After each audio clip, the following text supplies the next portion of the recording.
Почитувани граѓани, колеги, пратеници, воедно убедена сум сите ќе се согласиме. Темел на секоја држава е образованието.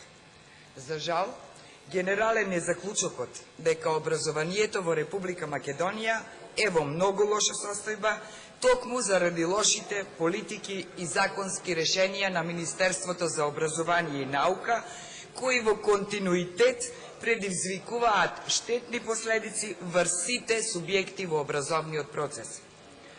Актуелните образовни политики во нашата држава во изминатите неколку години се носени без јасни стратешки цели и без соодветна анализа за долгорочните последици кои ќе произлезат од експериментирањето во образованието. Катастрофалната кадровска политика, како и лошото владење и злоупотребата од страна на оваа власт, го доведоа образованието до ниво на генерален протест и појава на неформални организации кои силно го кренаа гласот против ваквото образование во Република Македонија. Се појавија студентски, професорски, наставнички и средношколски пленум, каде што видовме многу повеќе анализа, сенс и разбирање за образованието отколку кај државните образовни представници. Процесот на воспитување и образување на децата и младите започнува со тргнување на детето од градинка, па продолжува низ основното, средното и високото образование и завршува дури кога личноста ќе го заврши своето иницијално образование.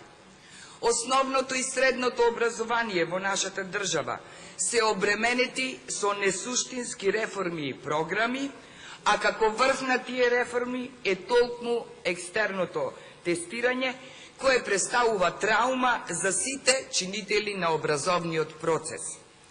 Воспитно-образовниот систем може да произведе квалитет само ако е насочен кон јакнење на интелектуалните, емоционалните, социјални, етички, естетски, работотехнички капацитети на учениците. Екстерното тестирање на никаков начин не придонесува кон јакнење на образовниот систем, напротив, води кон учење на тест, јакнење на папагалска меморија, подготвеност за манипулација и, што е најважно, не представува валиден инструмент за мерење на степенот на знаење на учениците. На тој начин се гушат капацитетите на нашите млади, кои што представуваат иднина на нашето општество. На тој начин се промовира учење на податоци, наместо градење механизми за барање нови решенија, учење со цел да се препознае, наместо оспособување на творештво. Кои се последиците од контроверзностите кои произлегуваат од екстерното оценување? Невалидни оцени, оштетени ученици, импликации по авторитетот, кредибилитетот, платата, професионален и кариерен развој на наставниците. Сепак, најголема штета трпат учениците, затоа што наставниците, училиштето, образовниот систем и општеството им дава лажна слика за нивните постигнувања и реални знаења. Сите заедно, како и целото општество, трпат сериозни штети, промовирајќи погрешни образовни модели и создавајќи некомпетентни луѓе. Државата, преку законското озваничување на ваквиот концепт на екстерно оценување и сериозните импликации врз учениците и наставниците, врз квалитетот на наставниот процес, е одговорна за создавање на нација која ќе има половични знаења, која ќе биде ослободена од етички и морални норми, нација без чувство на одговорност за личен и општествен развој. Како државата ќе го вреднува чувството на одговорност преку само 30 прашања? И како ќе ги награди наставниците кои што успеале да го всадат ова чувство на одговорност, без кое општеството нема иднина? во отсутство на знаење, способности, вештини, ставови, вредности и принципи, се прашувам, каква нација сакате да создадем? Од тие причини Социјалдемократскиот сојуз после 5. јуни, кога ќе дојде на власт, ќе го укине екстерното оценување. Незадоволството што во последните години го чувствуваат сите чинители на образовниот процес, го потврдуваат и многубројни релевантни институции и истражувања кои ја сместуваат Република Македонија на дното од табелата по квалитет на образование. Светска банка во својот извештај вели дека македонското образование не се одлепува од дното. Иако 2013 година расходите во Република Македонија за образование биле 4,1% од бруто домашниот производ и највисоки во регионот, показателите на успешност се под регионалниот просек. Мерено според меѓународни тестови, квалитетот на основното, така и на средното образование не е подобрен.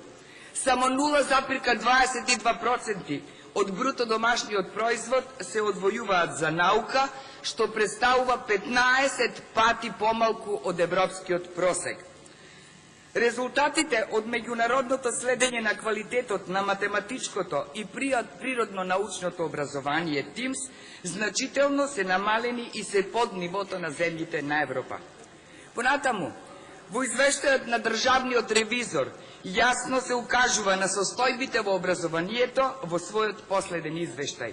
Пред се, отсуство на анализи за резултатите од екстерното тестирање, преку огромни долгови создадени како последица на бесплатниот превоз и инфраструктурни вложувања во образованието.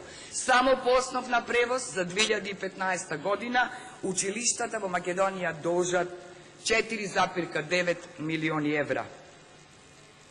Наспроти недостигот на потребен број на учебници за средно образование, 68 милиони евра за проектот Компјутер за секое дете, наспроти нестручни преводи на стручна литература.